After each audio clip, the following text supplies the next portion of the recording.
สิเลสัพพะสัมปัสสานังปฏิฆายะเพื่อบำบัดสัมผัสอันเกิดจากเหลือบยุงลมแดดและสัตว์เลื้อยคลานทั้งหลายยาวะเทวะหิริโกปินนาปฏิชาธนาทางและเพียงเพื่อปกปิดอวัยวะอันให้เกิดความละอายปาติสังขโยนิโสปินนาปตังปริเสวามิเราย่อมพิจารณาโดยแยกกายแล้วฉันบิณฑบาตเนวาทวายาไม่ให้เป็นไปเพื่อความเพลิดเพลินสนุกสนานนามาทายา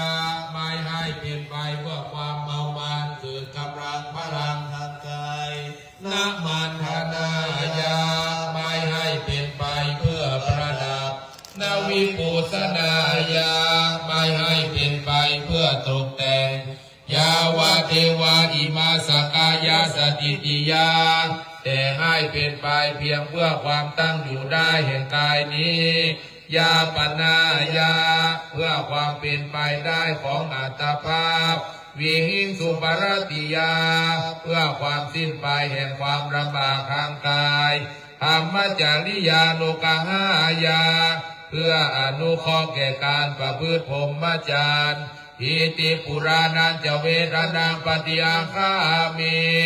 ด้วยการทำอย่างนี้เราย่อมระงับเสียได้ซึ่งทุกขเวทนาเก่าคือความหิวนาวันจะเวทนานาอุปาทิสามีและไม่ทำทุกขเวทนาใหม่ให้เกิดขึ้นยาตาลาจะเมปวิสติอนาวาจตาจะปสุวิหารโรจาติหนึ่งความเป็นไปโดยสะดวกแห่งอัตภาพนี้ด้วยความเป็นผู้หาโทษมิได้ด้วยและความเป็นอยู่โดยผาสุกจะมีแก่เราดังนี้ปาติสังขโยนิโสเสนาสนังปริเสวามิเราย่อมพิจารณาโดยแยกกายแล้วใช้สอยเสนาสนะยาวะเทวาสิตาสาปฏิฆาตายาเพียงเพื่อบำบัดความหนาวอุณาสาปฏิฆาตายาเพื่อบำบัดความร้อนทางสัมมากาสวะตาตาปาสิเลสัพพะสัมปัสสะดังปฏิฆาตายาเพื่อบำบัดสัมผัสอันเกิดจากเหลือบยุงลมแดดและสัตว์เลื้อยคลานทั้งหลายยาวะเทวาอุตุปริสยาวิโนทนังปฏิสาลานาลามาทาเพียงเมื่อบรรเทาอันตรายอันจากพึงมีจากดินฟ้าอากาศและเพื่อความเป็นผู้ยินดีอยู่ได้ในที่หลีกเล่นสำหรับภาวนาปาติสังขโยนิโสขิลานาปัจจยเปสัสสะปริฆารังปริเสวามิเราย่อมพิจารณาโดยแยกกายแล้วบริโภคเภสัชบริขารอันเกื้อกูลแก่คนไข้ยาวะเทวาอุปันนานังวายาปาติกานังเวทนานังปฏิฆาตายาเพียงเพื่อบำบัดทุกขเวทนาอันบังเกิดขึ้นแล้วมีอาพาธต่างๆเป็นมูลอาปยาปาชาปรามาตายาติเพื่อความเป็นผู้ไม่มีโรคเบียดเบียนเป็นอย่างยิ่งดังนี้การไหว้พระสวดมนต์ทำวัดเจ้าเป็นที่เสร็จเรียบร้อยแล้วท่านที่อยู่ณมณฑลแห่งนี้พระเจ้าประสงค์จะได้เจริญเมตตาภาวนาแผ่บุญแผ่กุศลได้ร่วมกันวิปัสสนาอย่างผู้อย่างเวลาตามกาลเวลาอันควรนิมนต์พระคุณเจ้าพระเจ้าประสงค์สามเณรได้เจริญสมาธิภาวนาเชิญชวนศรัทธาแม่พี่น้องได้ร่วมกันประพฤติปฏิบัติโดยพร้อมเพียงกัน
ก็ควรแก่เวลา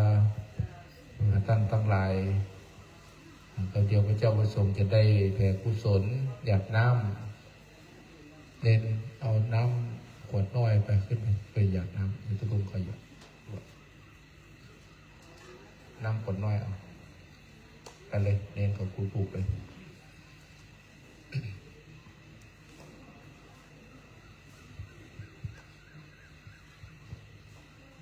แผ่กุศลที่บนเตาเอาแผ่กุศลทั้งกับสัมภเวสีญาติพี่น้องผู้ร่มหายตายจากไปสู่ภพภูมิเบื้องหน้าจิตตะดวงวิญญาณทั้งหลายที่ได้สิ่งสถิตนาสุสานปัจจ้าที่ได้ยังวนเวียนรอบุญกินบุญตานอยู่ หากขอให้บุญกินบุญตามที่คณะสงฆ์คณะศรัทธาได้ร่วมกันสร้างได้ไหว้พระสวดมนต์เจริญสมาธิภาวนาได้ทำบุญสุนทานประอุทิศส่วนกุศลให้แก่ท่านทั้งหลายเหล่านั้นให้ได้พัตตาอนุโมทนาอิตังตานากัมมังนิปานาปัจจโยโหนตุโนนิจังอิตังศีลากัมมังนิปาจโยโหนตุโนนิจังอิตังภาวานากัมมังนิปานาปัจจโยโหนตุนิจังยังจินเจโกสาลังกาตาปังกัมมังสัพเพเตหิกาตังปุญญังโนอนุโมทันโตสุนันโตโกนโตเยอาสามิงทานิอาติกาตาติกายุกาสัตตาหุนตุสัพพะสัตตานังสุขีอัตตานังหาลันตุมาตาปิตาสุขิตาหุนตุตุขาปะมุนจันตุสัพเพยาติกาหุนตุตุขาปะมุนจันตุสัพเพอายาติกาสุขิตาหุนตุปะมุนจันตุสัพเพปิสาสัพเพยัคขาสัพเพเปตาข้าปะมุนจันตุสัพเพนักขัตตาสุขิตาหุนตุตุขาตุสัพเพเทวาสุขิตาหุนตุตุขาปะมุนจันตุสัพเพอาจาริยุปัจจยาหุนตุตุขาปะมุนจันตุสัพพะสัมปตินังสามิจันตุโว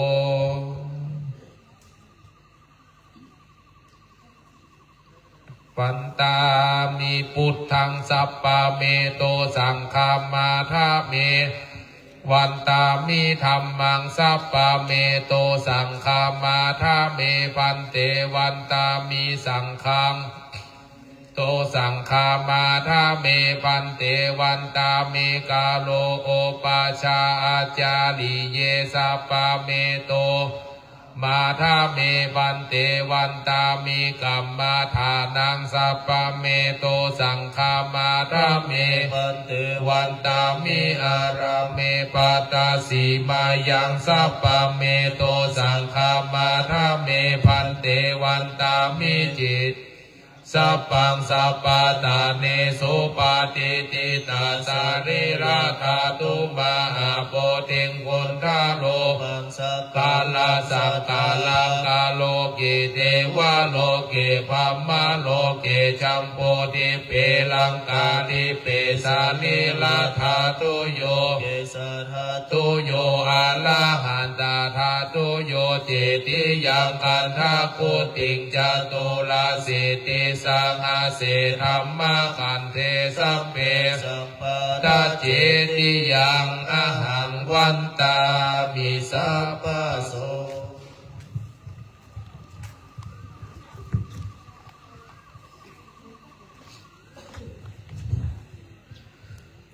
วันตามิปันเตสัพพังอปาราทังคัมมาทัมเมปันเตมยังกาตังปุญญังสาอนุโมทิตาปังสามินากาตังปุญญังไมหังตาตาปังสาธุสาธุอนุโมทามิ อายุวันโนสุขังภะลัง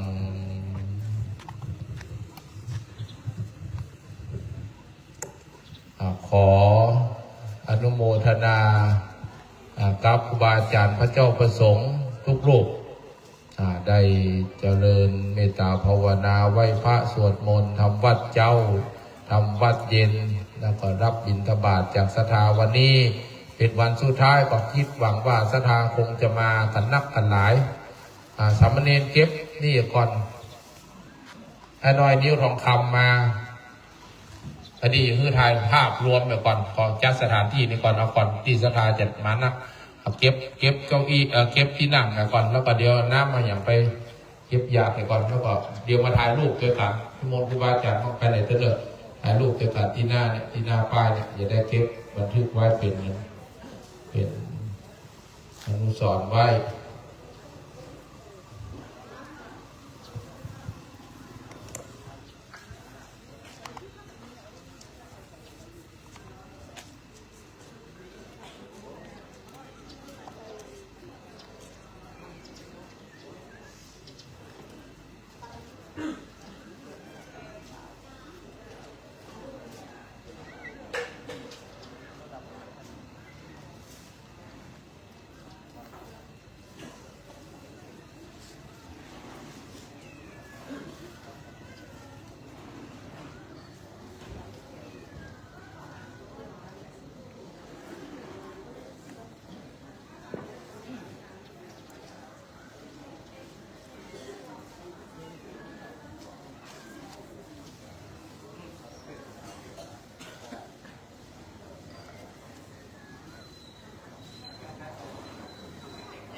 อาจารย์นั่ง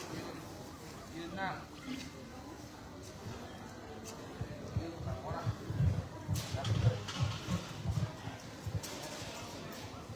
ฮัลโหล1 2 3โหลข้าเจ้าขอไหว้สา อันนี้มนต์ทุกเจ้าเอาเน้นนี่ต้องรูปนี่เนอะค่อนก่อนตุลงมาเลยตุลงมาเลย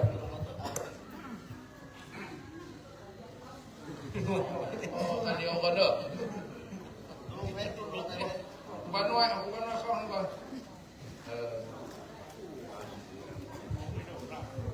เน้นมาเน้นนั่งลงมาภูเขาลงไอ้มูที่มีผ้าตุ้มมานั่งมูผ้าตุ้มอยู่กลางนี่มันก็ยังไม่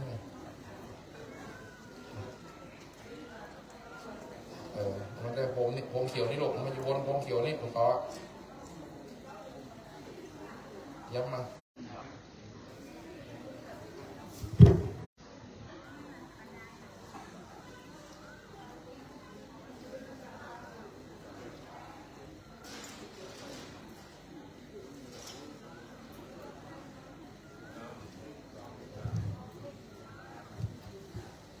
วันนั้นไหนน้อยถ่ายที่บ้านเอาวัดอันที่บ้านประเดงกว้างถามมีเข้ากลางตาอันน้อยถ่ายเงาหุ่มเก็บไปจะได้ส่งแรงงาน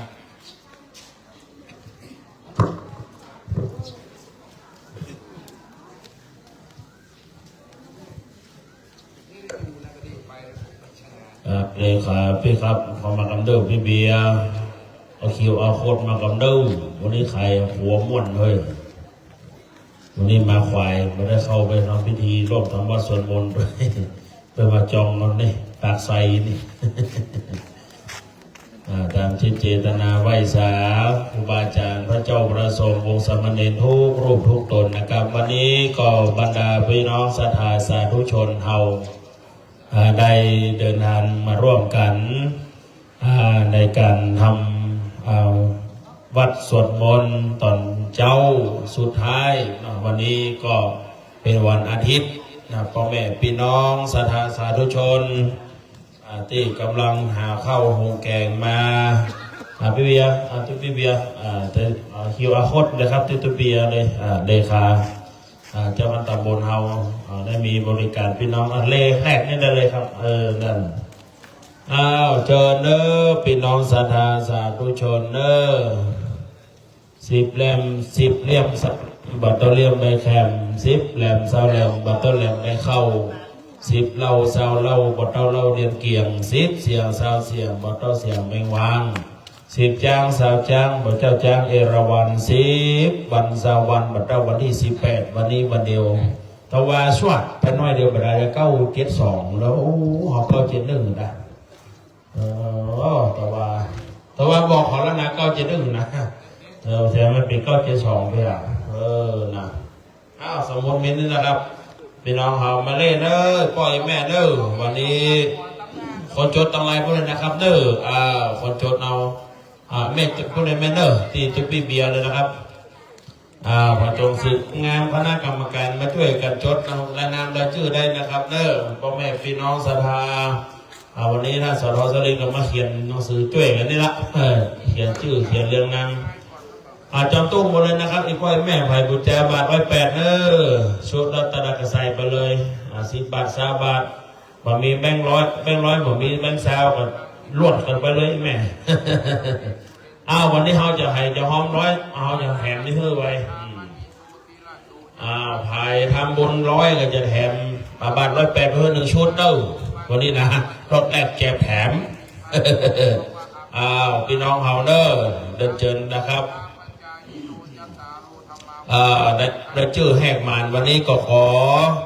อนุโมทนาศรัทธาญาติโยมที่มาห้องกีดห้องตานด้วยกันวันนี้ก็ขอพระคุณ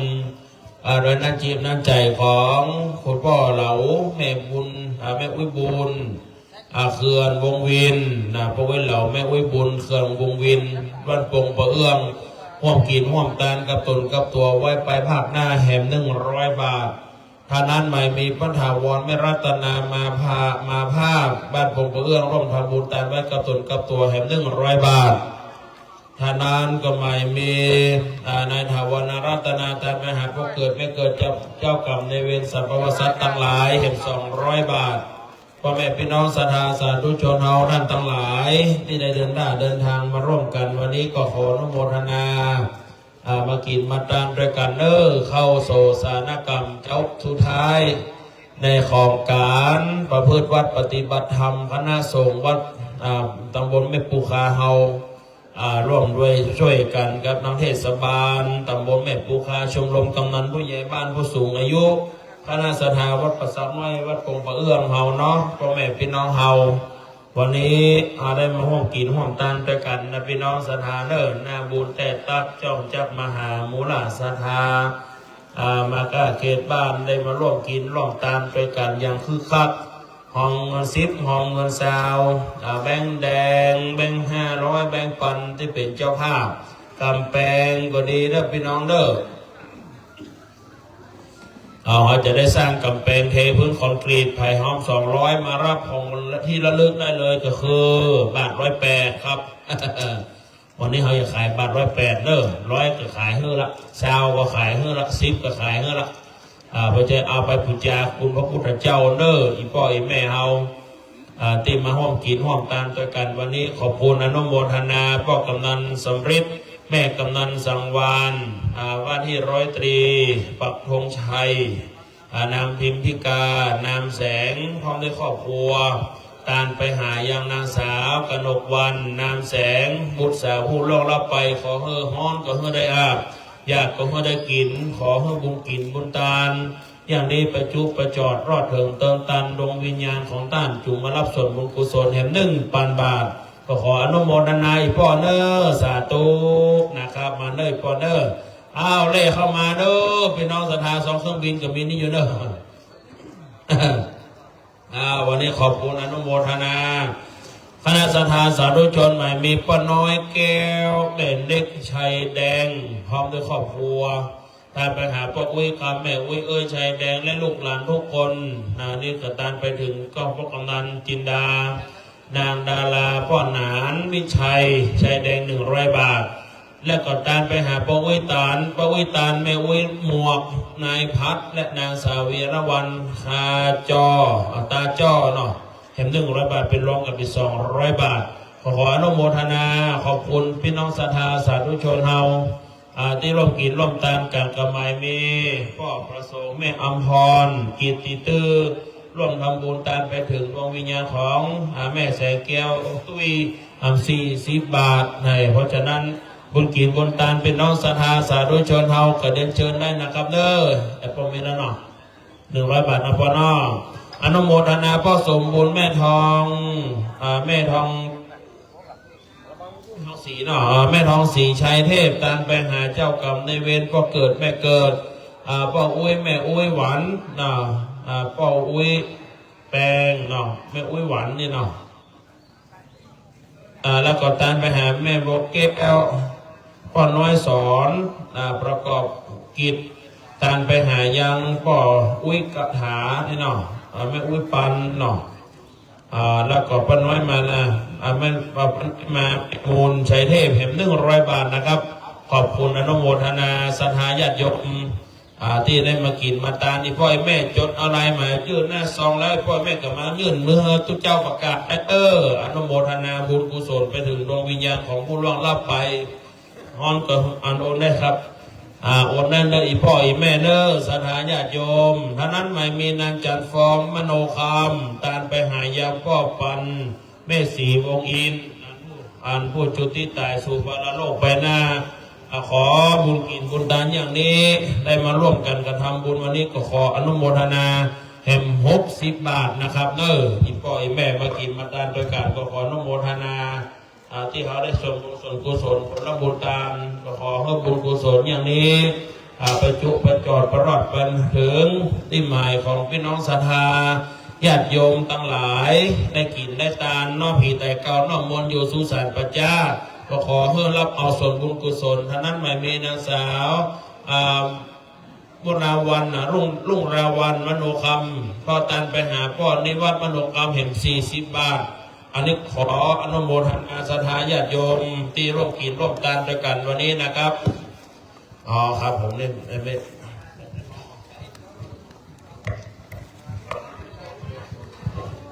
ในโอกาสนี้นะครับเนี่ยอนุโมทนาขอบคุณป้อมบุญตันแม่ยุพินเตจะพร้อมด้วยครอบครัวลูกเต้าเราหลานญาติพี่น้องได้ร่วมกันสมทบทุนของบุญแห่ง300 บาทตันไปหาเจ้ากรรมในเวรพ่อเกิดแม่เกิดแม่ธรณีเจ้าที่คุดดาอามาตนจำบุญและตนจำบาปตนจำเส้นน้ำหยาดใหม่ตานมารับเอากุศล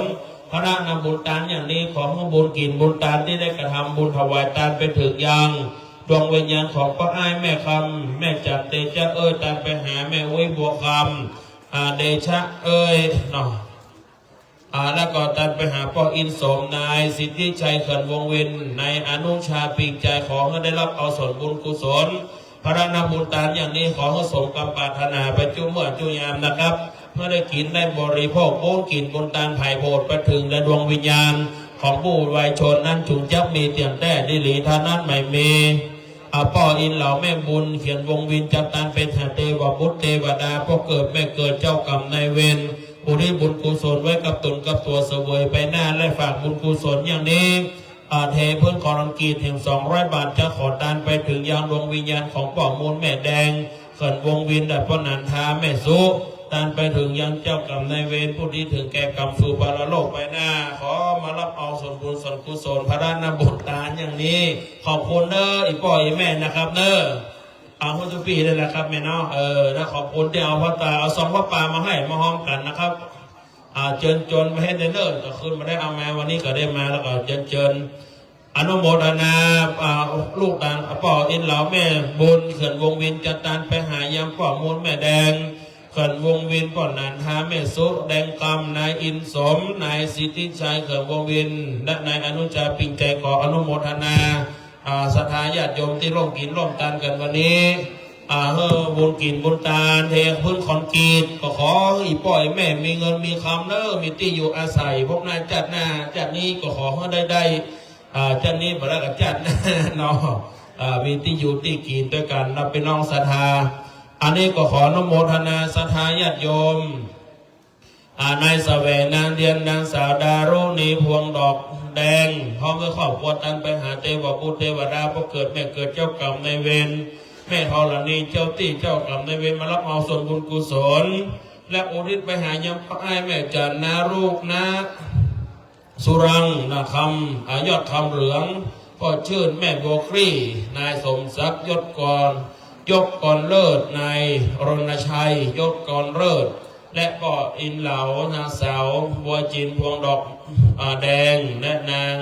ดวงทิพย์คำแอนร่วมทำบุญนี่กับ200 บาทขออนุโมทนาศรัทธาญาติโยมสาธุชนอีพ่ออีแม่ที่มาเนี่ยก็ขอมาจดอะไรใหม่เอาชื่อได้นะครับเด้ออีพ่ออีแม่เด้อเขาจะได้กินได้ตันด้วยกันวันนี้เป็นวันออกกรรมที่เฮาตั้งทั้งหลายร่วมกันมาสร้างกันมาด้วยกันเมื่อเขาหลายวันเตรียมการเตรียมงานวันนี้เขาได้มากินมาทานด้วยกันในพ่อแม่วันนี้โอ้เป็นบุญเป็นกุศลเด้อเนี่ยมุนอนุโมทนาพ่อบุญตาลแม่พองพันธ์สารธรรมตาลไปหาญาติพี่น้องที่ล่วงลับไปแล้วแห่ง100 บาทดังๆในชื่ออีพ่อแม่ที่ตกหล่นคนนี้มาได้ประกาศก็ขอเรียนเชิญเด้อแต่กำลังเขียนหนังสืออยู่นะ เขียนอยู่กำลังเขียนตัวในโลกในสมุดอยู่เนาะครับพี่น้องศรัทธาญาติโยมกินกระทานแล้วมาถึงแล้วก่อนนั้นเชิญเข้าในประลัมพิธีเป็นน้องศรัทธานี่ก็ขออนุโมทนาศรัทธาญาติโยม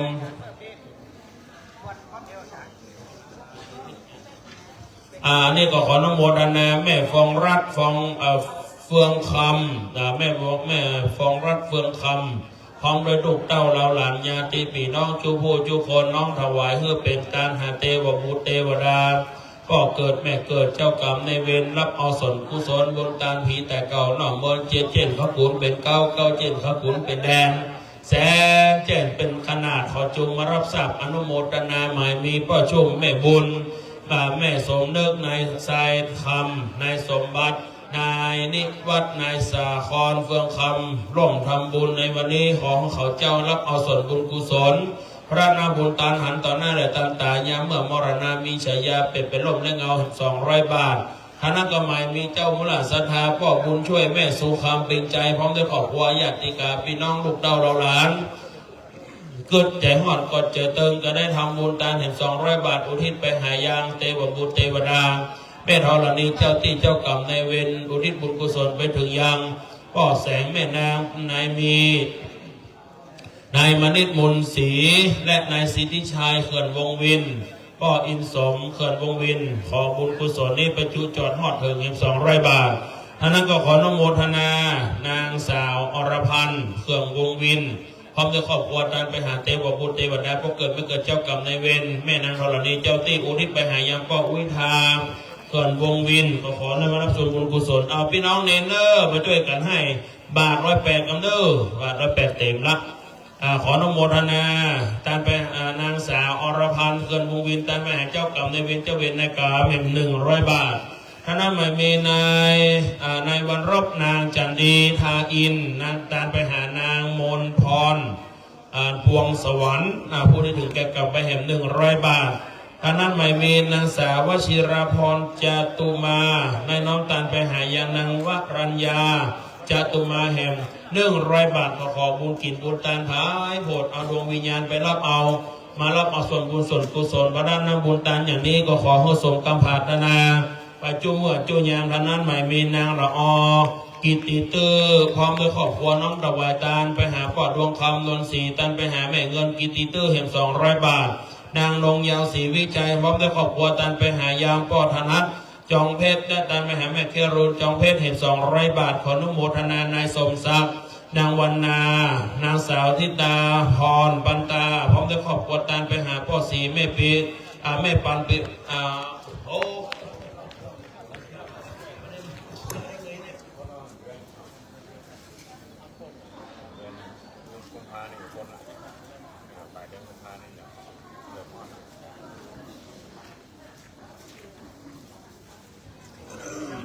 อนุโมทนาที่มาร่วมกันเนอศรัทธาญาติโยมเนาะ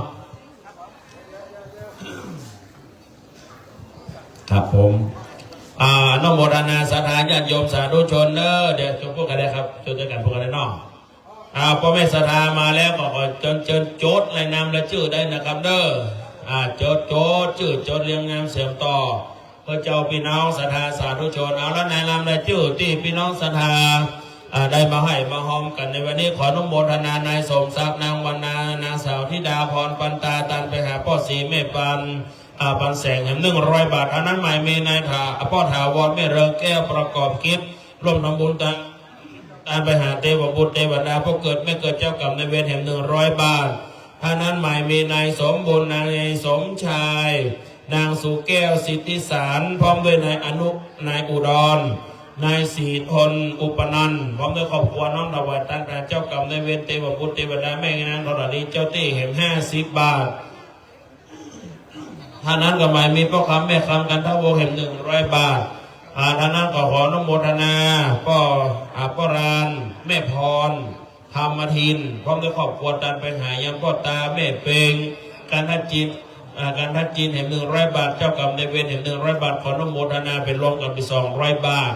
ท่านั้นหมายมีนายประชันมโนกรรมพร้อมด้วยครอบครัวตันไปหาพ่อตาคำมโนกรรมแม่สีวันมโนกรรมเห็น200 บาทท่านั้นก็หมายมีแม่บุญฤทธิ์ศรีวิชัยพร้อมด้วยครอบครัวตันไปหาพ่อโบพ่อน้อยสมศรีวิชัย100 บาทตันไปหาแม่อุ้ยพ่อหนานปันมโนกรรมเห็น100 บาทขออนุโมทนานางรัชนีแก้วตุ้ยพร้อมด้วยครอบครัวตันไปหาพ่อเว้ยหมวกแม่เว้ยคำแก้วตุ้ยตันไปหาพ่อเป็นแก้วตุ้ยตันไปหาเจ้ากรรมในเวรเห็นญาติกาพี่น้องเห็น30 บาทตันไปหาพ่อเว้ยหมวกแม่เว้ยคำแก้วตุ้ยเห็น100 บาทขออนุโมทนาบุญกินบุญตันที่พ่อแม่ศรัทธาลูกเต้าเราหลานญาติพี่น้องมาร่วมกินร่วมตันด้วยกันในวันนี้ขออนุโมทนาพ่อหลวงมนัสแม่สมระวัตนาหาฟินตาร่วมทำบุญตันไว้ไปหน้าเห็น200 บาทตันไว้กระตุนกระตัวท่านั้นใหม่มีพระสุรัตน์กันทวงศ์พร้อมด้วยครอบครัวแม่ตันไปหาแม่วิตุ้ยกันทวงศ์เลยตันไปหายาเจ้ากรรมในเวรถึง200 บาทท่านั้นใหม่มีนายสุบินนางมายุรีนายประเมศหาต่อสนิทต่อสนิทพร้อมด้วยครอบครัวญาติกาพี่น้องตันไปหาเจ้ากรรมในเวรถึง200 บาทบริครับโมนะสุดยอดพ่อแม่สถานเนอร์ข้าวสารมีปุจจาเนอร์อาจจะใส่บาตรแห่งเบิร์ดนี่ก็มาใส่ข้าวใส่น้ำโภชนะอาหารกินตานหยาดน้ำทำบุญมากหลวงหลายขอให้ได้สุขสบายต่อเต้าไปหน้าขอให้พี่น้องศรัทธามีสุขภาพแข็งแรงสมบัติแก่งกล้าติดตามไปมาให้มีปิ่นบุญผิวพรรณวันณะสดใสให้คิดฝังสิ่งใดสมใจไฟอ้างมีเงินมีทองเจ๊เป็นจะได้มาคล้องมาข้างเพื่อกับพี่น้องศรัทธาจู่คนไม่ว่าจะไปทำการงานใด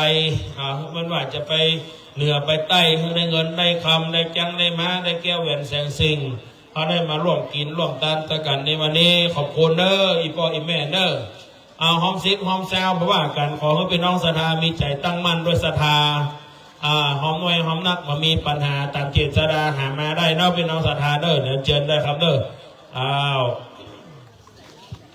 10 บาทกดได้5 บาทกดตามเพื่อสมเปิงงานเป็นพันเป็นร้อยก็ได้พี่น้องศรัทธาเนาะ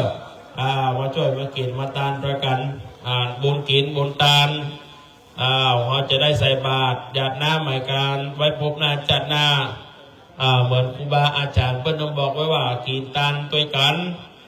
เพื่อได้หมั่นสร้างกุศลบุญบารมีจะกับเพื่อพี่น้องศรัทธาได้มีความสุขได้มีความเจริญป้านานได้ยังครับป้านานวันนี้ป้านานมาป้านานบุญเลื่อนป้านานบุญเลื่อนแม่สุกแก้วปัญใจหรอกปันปุคาเหลือร่วมทำบุญไปหน้าเห็น100 บาทสาธุ วันนี้พ่ออาจารย์ครูข้างเหนือมาร่วมกินร่วมทานใส่บาตรด้วยกันวันนี้ขอบคุณครับขอบคุณหลายๆพี่น้องศรัทธาเพราะว่าตึงยิงแหลกใจมากมายตัวหน้าเนาะ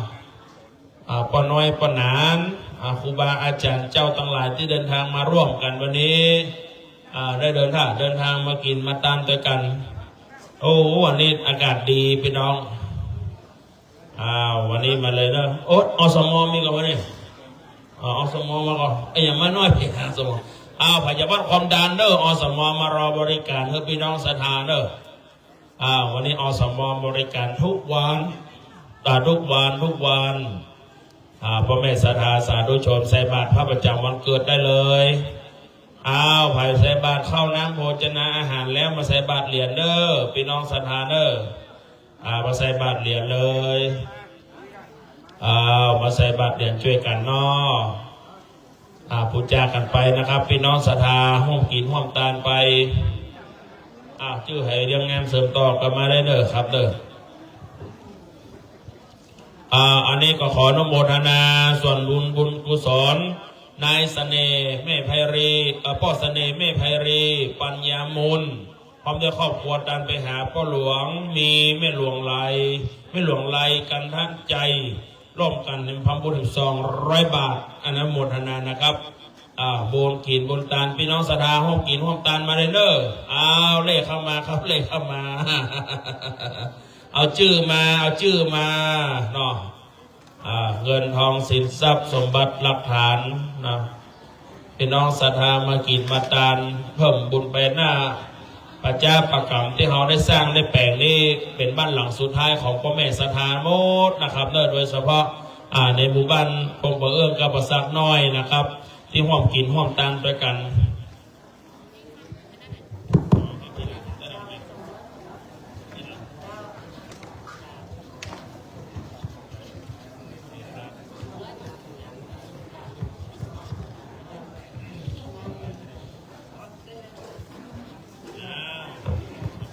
ตัวเมนอันนี้ขออนุโมทนาเจ้าภาพที่รับเป็นคอนกรีตเทพื้นเป็นน้องศรัทธาเทพื้นที่ในสุสานปัจจาตารางเมตรละ200 บาทก็มามีรายงานรายชื่อเพิ่มเติมเสริมต่อไม่มีแม่พองพันธ์ทัดงามนาคพร้อมด้วยครอบครัวตามไปหาพ่อสมแม่โรนอินชัยพ่อวสันต์ทัดงามนาคทัดงามนาคแห่ง200 บาทด้านนั้นหมายมีแม่สุภัทรินแม่สุภัทรินอินชัยพร้อมด้วยครอบครัวตามไปหาพ่อสมแม่โรนอินชัยในนราชัยมูล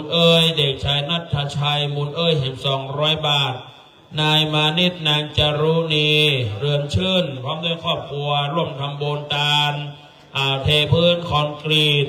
ในสุสานนี้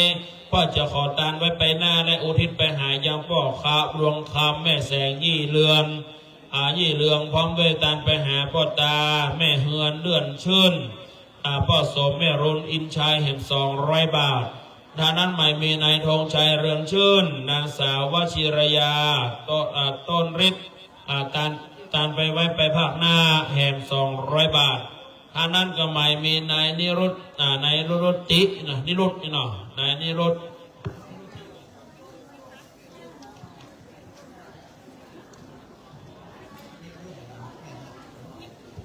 นายนิรุตติเด็กชายรัชนนท์เด็กชายนราวิทย์ชัยคำนางสาวจุธารัตน์เรือนชื่นพร้อมด้วยครอบครัวตามไปหายามพ่อดวงคำยี่เรืองพร้อมด้วยแม่เรือนชื่นพ่อตาแม่เรือนชื่นแม่แสงยี่เรือนพร้อมด้วยพอเกิดไม่เกิดเจ้ากรรมในเวรและตานไว้กับตนกับตัวเสวยไปหน้าแห่ม200 บาทอันนี้ก็ขออนุโมทนาบุญกินบุญตานที่พ่อแม่ศรัทธา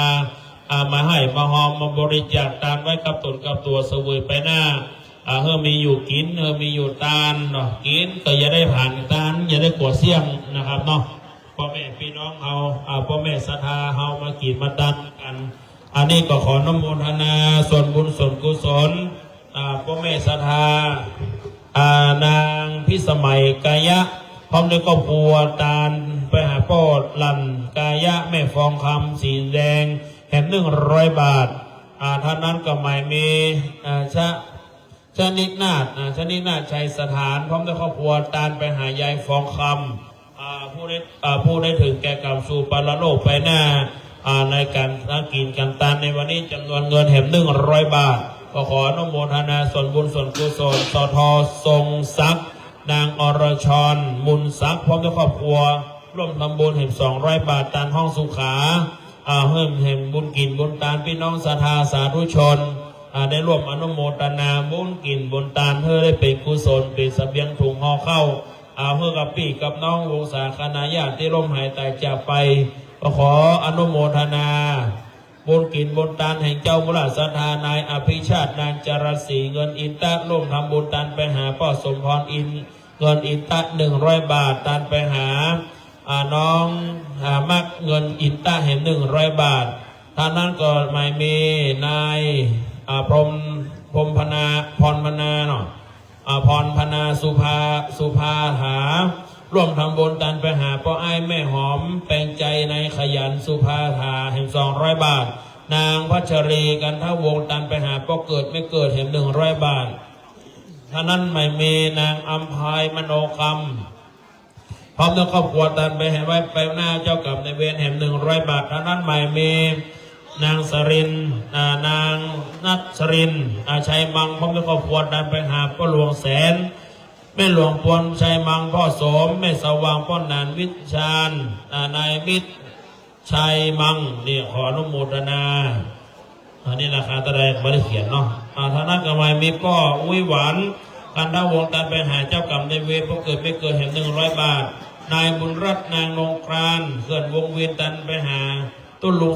3,50,000 บาทตันไปหาพ่อเพียงแม่อุ้ยเอ้ยเมืองเขื่อนวงเวียนแห่ง50 บาทพ่อคำนายจรักกันท่าวังแห่ง50 บาทอันนี้แหละนามรายชื่อพี่น้องศรัทธาท่านั้นไม่มีแม่ไหมเนาะตันไปหาแม่ไหมพร้อมด้วยครอบครัวญาติกาพี่น้องตันไปหายังพ่อน้อยกำแม่สมกันวงเวียนแห่ง100 บาทนางนกนายหญิงลุงพ่อลุงลายคำมูลแห่ง100 บาทสทนพรัตน์กันทัจีนการหาเจ้ากรรมในเวรแห่ง100 บาทนางอมรชัยแดงพร้อมด้วยครอบครัวแห่ง50 บาทนางนงการนางเกษรินบุญธรรมตันไปหาเจ้ากรรมในเวรแห่ง50 บาทในมนัสนางจริยาปันที่พร้อมด้วยครอบครัวนางสาวเอ็มซินีปันที่200 บาทท่านั้นก็ไม่มีนายอินสมนางศรีนวลพร้อมด้วยครอบครัวตันไปไว้ไปหน้าเห็น100 บาทท่านั้นไม่มีนายจานนายติ๊บนางจันหอมกำแพงแก้วร่วมทำบุญเห็น100 บาทตันไว้ไปภาคหน้าก็ขออนุโมทนาส่วนบุญส่วนกุศลพระด้านนบุญตานอย่างนี้ฮอนก็ขอให้ได้อาบอยากก็ขอให้ได้กินเด้อพี่น้องลูกเต้าเราหลานได้กินได้ตานไปหาละพี่น้องที่จะตานไว้ไปหน้าก็ขอให้เป็นเนื้อสะเปาคำอันใหญ่ห่อหุ้มกายาแห่งเจ้าไว้พบหน้าจัดหน้าเด้อทุกคนทุกท่านท่านนั้นไม่มีในด้านนางคำอิงพร้อมด้วยครอบครัวตานปัญหาก็ลงทุนแม่กว่าดูเห็น100 บาทท่านนั้นหมายมีนางจีนาพร้อมด้วยครอบครัวตันไปหาเจ้ากรรมในเวรเจ้าเวรในกรรมแห่ง100 บาทอันนี้ขออนุโมทนาส่วนบุญส่วนกุศลพระราชบุญตาแห่งเจ้ามุลศรัทธาขอให้อยู่ดีกินดีมีความสุขความเจริญคิดหวังสิ่งใดให้ได้บริจาคตามนี้เพื่อได้มาปกปักรักษาตะวันนี่ขอเฮสกรรมเนาะวันนี้ก็มาบริจาคตามกินตามไปกันนะพี่น้องเด้อให้น้องบริจาคตามไปด้วยกันนะบุญก็จะได้บังเกิดนะพี่น้องศรัทธาบารมีก็จะได้สมบูรณ์พระเจ้าทั้งหลายอยู่เย็นเป็นสุขมีโชคมีลาภที่ก็มือปันนาก้าก็มือปันได้รับรวยเงินทองสินทรัพย์สมบัติมากกว้างหลงหลายเมื่อมาเป็นบุญนำพาไปพบหน้าจัดหน้าเมื่อได้มีเสบียงถุงหม้อเข้าจานไว้ไปหน้าเขาได้กินได้จานไหลน้ำไปแล้วเป็นน้องศรัทธาไว้ไปภาพหน้าเนาะจานไปหายามบรรพบุรุษเป็นพ่อเป็นแม่ญาติกาวงศาร่มหายจากไปนั้นหมายมีและนำโดยชื่อนายนอยายนอนจานไปหาเจ้ากรรมในเวรเจ้าเวรในกรรมแห่ง100 บาทท่านั้นก็หมายมีแม่คำอุกพร้อมด้วยครอบครัว ตายไปหายังเจ้ากรรมในายเวรเจ้าเวรในกรรมสัพพะสัตว์ทั้งหลายอุทิศไปหายังก็สมในใจนายจรัญกุภะถึง200 บาทท่านั้นไม่มีนายกฤษดานางสาวระพีพัฒน์เถื่อนเพชรตามไปภาคหน้าถึง200 บาทอันนี้ตามเทพื้นนะพี่น้องท่านใดจะทำการเทพื้น200 บาท200 บาทก็มาจดออนไลน์ใหม่เอาชื่อได้นะครับได้กินได้ตามท่านั้นก็หมายมีแม่เตียงแม่ตีเตี้ยงแม่เตี้ยงจันมณีพร้อมด้วยครอบครัวตามไปไว้ไปหน้าถึง200 บาทแม่แดงใจมังตามไปหาเจ้ากับนายเวรก็เกิดไม่เกินถึง200 บาทท่านั้นหมายมีนายประเสริฐนามประภัยนายเอกชัย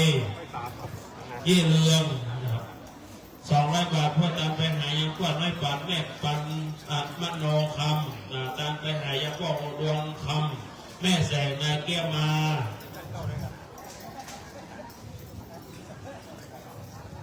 นายธงชัยยี่เรืองเห็น200 บาทอันนี้ก็ขออนุโมทนาส่วนบุญส่วนกุศลเจ้ามุลศรัทธา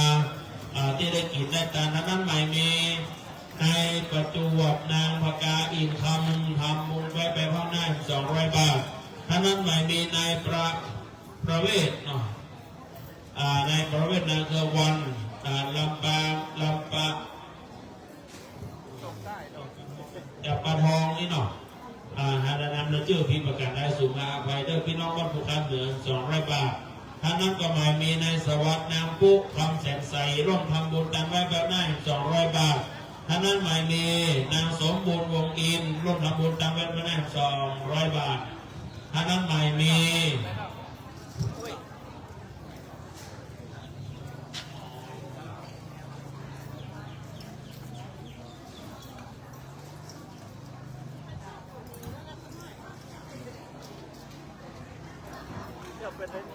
ท่านนั้นก็หมายมี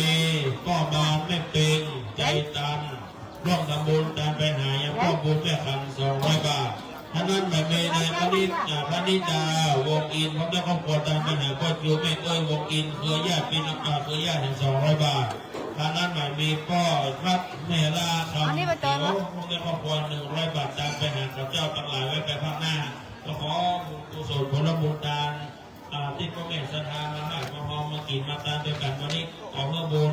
กุศลผลบุญตามจุดปกปักรักษาพระเจ้าทั้งหลายมีความสุขมีความเจริญอายุมั่นขวัญยืนเน้อศรัทธาญาติโยมที่ห้องกินห้องตามด้วยกันวันนี้ก็ขออนุโมทนาศรัทธาญาติโยมสาธุชนเราอันนี้ก็ขออนุโมทนาครอบครัวของนายทวัฒน์นายพลอยกิติเตอร์ร่วมทำบุญตามแห่งเจ้ากรรมนายเวร100 บาทขออนุโมทนาส่วนบุญส่วนกุศลนั้นไม่มีศรัทธานาสมศรียี่เรืองของเจ้าครอบครัวตามไปหาเจ้ากับนายเวรเทวดา200 บาทและอุทิศบุญกุศลไปหาเจ้ากับนายเวรญาติกับพี่น้องที่ร่วมให้แต่จากไปสัพพะสัตว์ทั้งหลายแห่ง200 บาทขออนุโมทนาอันนี้ก็มามีนางกองนางคำกอยนอนได้หญิงพิชยาได้ชายธนากรลุงทงพร้อมด้วยครอบครัวแห่งทำบุญ100 บาทท่านนั้นไม่มีพรจิตราเอี่ยมกระซ้อนพร้อมด้วยครอบครัวตามไปถึงยังเจ้ากับนายเวร100 บาทนี่ก็ขออนุโมทนาพี่น้องศรัทธาญาติโยมที่ร่วมเป็นเจ้าภาพเจ้าศรัทธา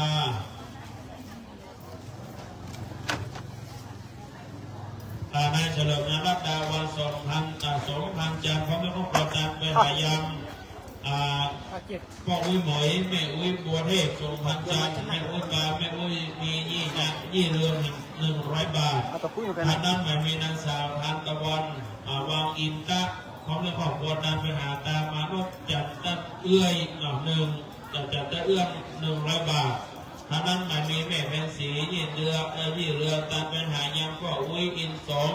แม่อุ้ยกำไรยี่เรืองเห็น100 บาทขอบุญกินบุญตามอย่างนี้นายประจวบนางสุพรรณแสนเสนตาพร้อมด้วยครอบครัวตามไปหาพ่ออุ้ยคำแม่อุ้ยปันนางสาวขันแก้วสุกให้กินได้ตามขออนุโมทนา100 บาทขออนุโมทนาเนอศรัทธาเนอห้องกินห้องตามด้วยกันจะได้ประชาสัมพันธ์ขออนุโมทนาขอบคุณนายสาริยานางวิพุดาขับนายตามไปและนายพีรพัฒน์ เด็กหญิงพิชยาตันไปหาเจ้ากรรมนายเวรเต็มมุติวดาแห่ง100 บาทธนกมายเมนางอนงการฮัจีนตันไปหาก็อุ้ยเฟงแม่อุ้ยอุ่นการฮัจีนร่วมทำบุญด้วยกันนี่30 บาทในพอร์ตเอา30 บาทอะไรกันเด้อ40 บาทก็เลยนโมทนาเลิกสถานญาติโยมท่านนั้นไม่มีในประจบนางสุพรรณแสนล่าตันไปหาเจ้ากรรมนายเวรก็เกิดไม่เกิดกระตุกกระตัวสมุยไปหน้าก็ขออนุโมทนา100 บาทท่านนั้นไม่มีในประจบนางสุพรรณแสนล่าตันไปหายังเทวบุตรเทวดาก็อุ้ยก็หลวงแก้วไม่หลวงดินกุณาจันทร์คุณาจันทร์รอบนำบุญแห่ง100 บาทขออนุโมทนาส่วนบุญส่วนกุศลยายนอตันไปหาเจ้ากรรมนายเวรแห่ง100 บาทนี่ก็ขอบุญกุศลผลบุญดำให้ได้ไปผ่ายไปโพดยกกฎที่เคยทำเจ้ากรรมนายเวรให้ได้เป็นบาปเป็นกรรมให้ได้เป็นวรณธรรมกับนักเก่งกล้ามารับเอาส่วนบุญส่วนกุศลนั้นหมายเมแม่สุภัยวันนฤกษ์พร้อมด้วยก็ขอตันไปหาพ่อจันทร์คำแม่ตุ่มอุ้มคำตันไปหายาพ่ออินสมแม่บัวงาแม่บัวบานอุ้มคำนางสุภาพสืบศรีวิชัยนะพ่อดวงจันทร์อุ้มคำจ่าสิบเอกธีรคำกันวันนฤกษ์และญาติกาพี่น้องร่วมทำบุญด้วยกันในวันนี้100 บาทนะครับต้องขอบคุณเด้อพ่อแม่ศรัทธาญาติโยมทั้งหลายท่านใดที่ร่วมกินร่วมทานนะเอาจกออกเก้าอี้เด้อพ่อแม่พี่น้องเราเอาเก้าอี้มานั่งกันได้เด้อศรัทธาญาติโยมวันนี้คนจะมานั่งมาหลายห้องกินห้องทานด้วยกันขอบคุณนายจัดติ๊กนายจัดหอกกำแพงแก้วร่วมทำบุญตามได้ไปหน้าเห็น100 บาทในวิชิตนางจินตนามโนกรรมร่วมทำบุญตามไปหาพ่อสุนทรมโนกรรม200 บาทตามหาเจ้ากรรมนายเวรไม่ไปหน้าเห็น200 บาทท่านนั้นหมายมีนางวันเพ็ญแสนศรีแม่สายยี่เรืองทำเดินให้ได้กินได้บริโภคแห่ง100 บาทเขาติดน้ำทิพย์10 ประการเด็กหญิงฐานนิตาศรีวิชัยร่วมทำบุญนางสาวร่วมทำบุญตามไปหานางสาวเอ็มซินีปานี้เห็น100 บาท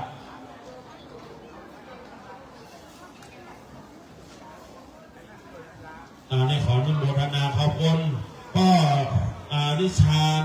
พ่อริชานแม่ศรีไพยตาแสงรัตน์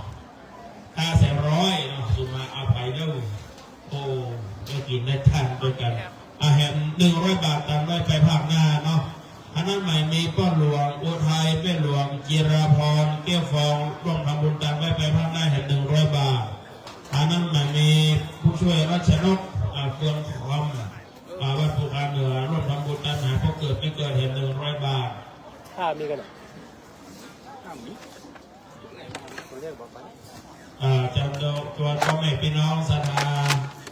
สาธุชนเอามีรายนามรายชื่อก็เรียนเชิญได้เนอะพี่น้องศรัทธาเนอะใส่ซองมาเขียนชื่อมาอันนี้ขออนุโมทนาศรัทธาญาติโยมสาธุชนร่วมด้วยช่วยกันได้กินได้ตามด้วยกันวันนี้เราได้ร่วมกันมาเข้าวัดปฏิบัติธรรมเข้าสู่สานกรรมเจ้าพี่น้องศรัทธาสาธุชนเราได้กินได้ร่วมกินร่วมทานด้วยกันในวันนี้ก็ขอให้บุญกุศลจุนำเอาพี่น้องศรัทธาสาธุชนทุกคนทุกท่านได้ร่วมกินร่วมทานด้วยกันวันนี้พี่น้องศรัทธาไผ่รับสังฆทานเนอะชุดละ500 บาทตอนนี้ก็ยังมีอยู่เนาะวันนี้จะตามตุ้เจ้าวันนี้พี่น้องเนอะห้องซิกห้องเจ้าห้อง100 500ก็แล้วแต่จิตตนาของพี่น้องศรัทธาสร้างกำแพงเทพื้นคอนกรีตทางห้องน้ำพี่น้องศรัทธา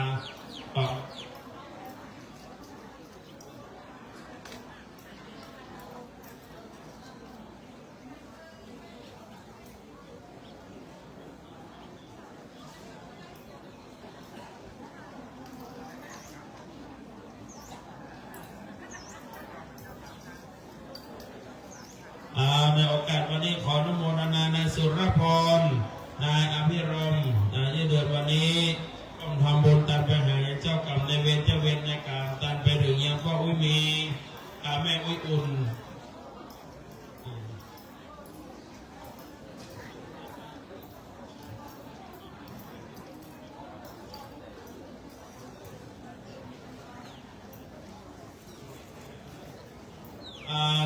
หาพระวิมีแม่วิอุลเกอภัยร่วมนำบุญ100 บาท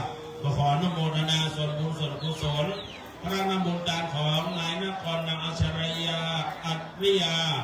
บุญเอ้ยนอกการไปหาพ่อคำน้อยแม่คำนวณบุญเอ้ยนางอรพินใจที่กรการไปหายังพ่อทองไม่สูงใจที่กรเห็น100 บาทขออนุโมทนาศรัทธาญาติโยมอนุโมทนาพ่อหลวงรุ่งเพชรแม่หลวงเตือนใจมโนคำร่วมนำบุญแห่ง500 บาทเด้งยอดสั่งกระทานเด้ออย่าอีกพ่ออีกแม่พายจะตามยอดสั่งกระทานต้นเจ้าในวันนี้ก็เรียนเชิญได้ห้องกินห้องตามด้วยกันพี่น้องศรัทธายศอะไรหมายเอาชื่อมาเด้อพี่น้องเด้อยศอะไรหมายเอาชื่อมากินมาตามด้วยกันวันนี้ร่วมด้วยช่วยกันไป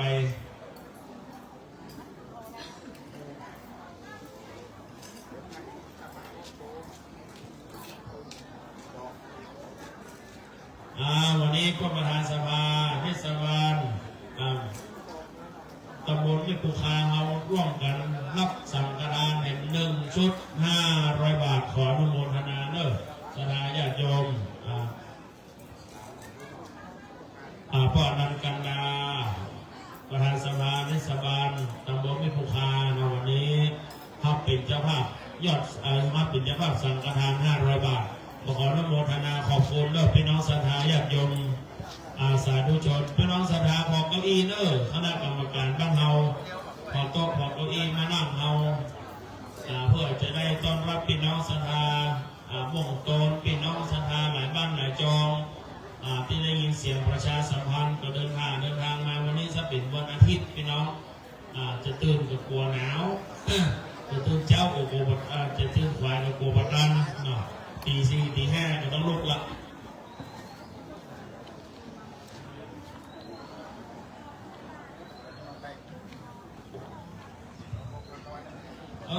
พี่น้องเราหน้าหนาวแต่มีหน้าผี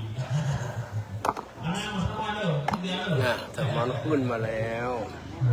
ไปดูพระอาทิตย์ขึ้นนะครับนี่ จ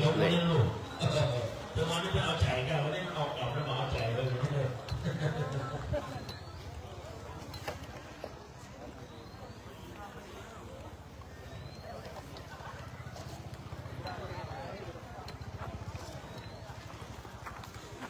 ดำไม่อยู่กับตาดำเนี่ยฮะผู้หลวงพ่อนะผู้หลวงไหนยาต้มนี่มันจะต้องกินกันหลายต่างหากเลยคือวันแรกนี่เอาอยู่เลยยาต้มนี่นะวันที่2นี่มันเปลี่ยนไปเลยวันที่3มาโหมยาต้มนี่นะวันที่4ที่5นี่กินได้เลยเขาอย่าใส่หมูมาเลยครับเชิญมาเลยครับเชิญมาเลยตามเนี่ยก็ได้นะครับเนอะเรา200 300 500ตัดได้หมดนะครับตัดได้มาเลย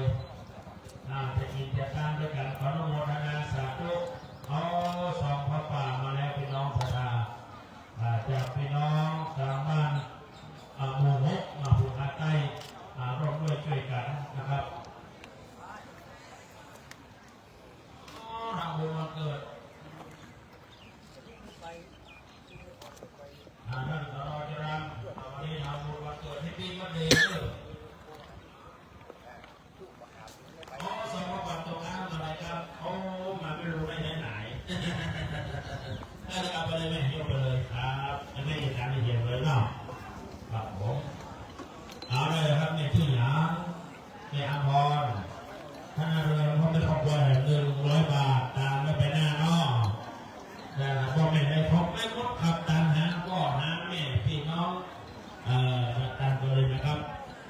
จะตามไม่ไปภาพหน้าตามหาก็หาแม่หาญาติกาวงศาพี่น้องลมหายตายจากสัพพวสัตว์ต่างหลายถ้าเป็นสลาประกอบนี่เป็นการหาไว้ไม่เบิกไว้ไม่ว่องนี่นะการเข้ากล่องสักดีพี่น้องสดามันนานๆเขาได้กินได้ตานแล้วก็อีปล่อยแม่ดีพอดีมันพุ่งมันได้หวยลาวมารับหนาหวยรัฐบาลมาได้แต่ว่าไม่หวยลาววันนี้ขออนุโมทนาท่านส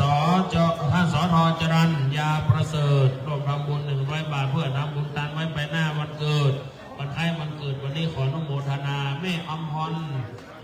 ธนเรืองแม่ตันไปหาแม่ทาแม่ทรงฟันเฟือยแห่ง100 บาท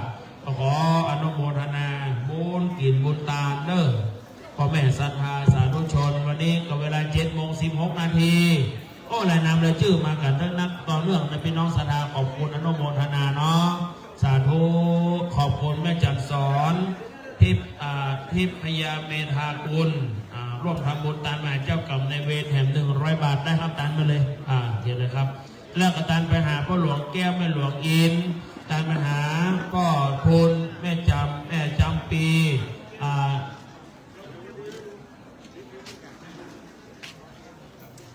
ไทยปะโทร่วมทำบุญแห่ง100 บาทเนาะขออนุโมทนาสาธุ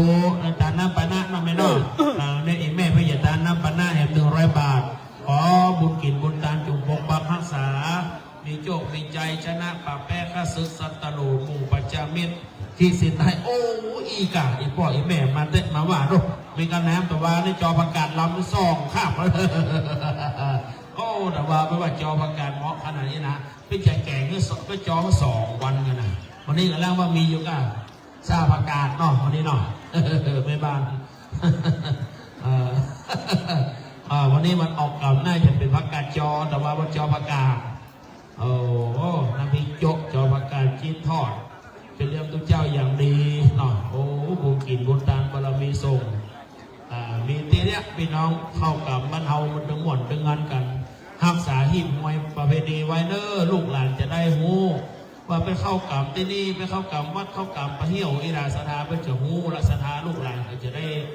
มาพอวัฒนธรรมของเราปลาลูกปลาหลานสมัยเดียวนี่มันให้มีไผ่เข้ากำละตำบลต้นเปาก็บอกให้มีไผ่เข้ากำแล้วพี่น้องเดียวนี่มีไผ่เข้ากำแต่เมื่อไหร่นี่จะไปนอนวัดยางทองแถวคืน2 คืน 4 คืนเงินพี่น้องเข้ากำเข้ากับวัดยางทองอำเภอดอยสะเก็ดได้ไปเที่ยวไปสำหรับพวกเจ้านะสถานญาติโยมประเดี๋ยวนี้คนเฒ่าคนแก่ครูบาอาจารย์บอกให้มีเห็นหรอไปการไปงานไปไปจ่ายงั้นเข้ากล่องนี่เนาะวันนี้ก็ช่วยตุ๊ปี้แซมบ้านเฮาเนาะบ้านคงเอื้องร่วมกินร่วมตันตัดต่อเจือจื่อนำพี่น้องศรัทธาจะตันไปถึงยังเจ้ากรรมในเวรเทวบุตรเทวดาเด่นเจิญได้เด้ออีพ่อไอแม่เด้อบาวีนางสาวสุธิดาเด่นสถานเนาะเด่นสถานร่วมทำบุญตันไปหาพ่อเซนแม่น้อยเด่นสถานแห่ง100 บาทขออนุโมทนาพระนาบุญส่วนบุญกุศลผลบุญตานขอให้กุศลผลบุญเมื่อได้มารับเอาบุญกุศลนี้ไปถึงดวงวิญญาณของผู้จากไปรับส่วนกุศลบุญตานเนาะพี่น้องศรัทธาอนุโมทนาศรัทธาสาธุชนทุกคนทุกท่าน